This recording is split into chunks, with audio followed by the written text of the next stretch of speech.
Hello viewers and welcome to another Doctor Who episode review. Today I'm reviewing The Mind Robber, which is the second story from season 6 of Doctor Who, starring Patrick Troughton as the Doctor, Fraser Hines as Jamie and Wendy Padbury as Zoe. It's written by Derek Sherwin and it's a 5-part story which ran from the 14th of September to the 12th of October of 1968. Now this story is regarded as a classic, and it is very good. It is a very, very good story. I know people might not like me saying this, but I think it's a tad overrated. Just a slight. I just think it's slightly overrated. It's not the best story ever, as people make out, but it's very, very good, no doubt. And you know, every time they said the Master, I thought, I know the Master obviously comes in Terror of the Autons, but I thought, it just sort of bugs me a bit. I just kept, the Master is this, the Master is that. But anyway, on with the story. Episode 1 was really good. It was excellent. Not to say the other 4 parts wasn't, but this was the standout episode for me. I thought the whole thing with escaping the volcano were really good. You know, the only way to escape the volcano from last story was to take us out of reality. That was fantastic. That was really good. You know, we done excellently. You know, Zoe and Jamie, you know, they went to nowhere, they landed nowhere. That was a great line.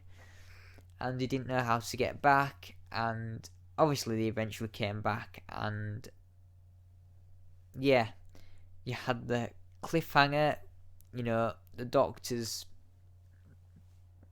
you know, it looks like it's going to be the end of him.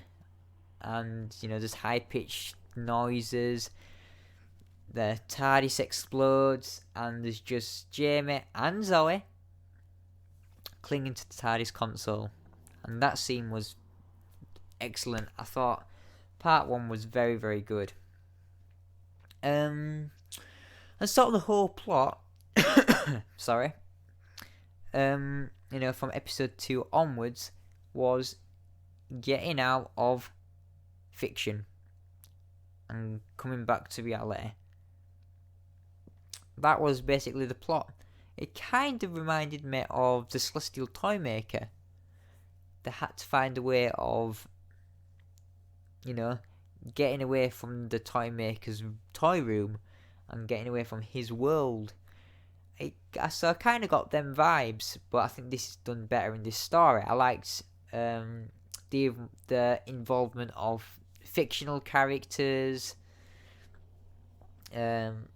Jamie's replacement were very good. I thought that were great. The different characters again, with the children testing out the Doctor, you know, Rapunzel, the Redcoats, Carcass, yeah, all them, were played very, very well.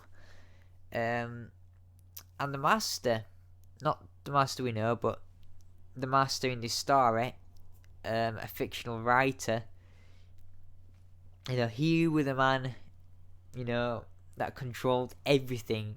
You know, he would write kind of a story, an ongoing story, and it would happen where he was. And I thought that concept was brilliant. And the Doctor sort of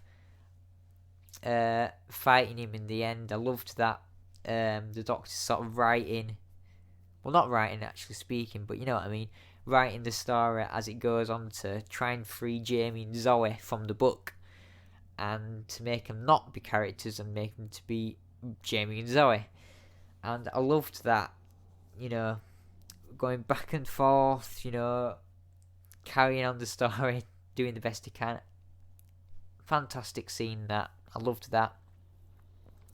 And you know, there were just always something happening, and it wasn't boring. The concept was amazing.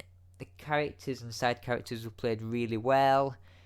You had the usual. I don't know why I call him the usual suspect, but I'm gonna call him the usual suspect. I can't remember what I played. Did he play a soldier? I'm not sure, but he obviously plays many different roles throughout Doctor Who in the 60s and 70s.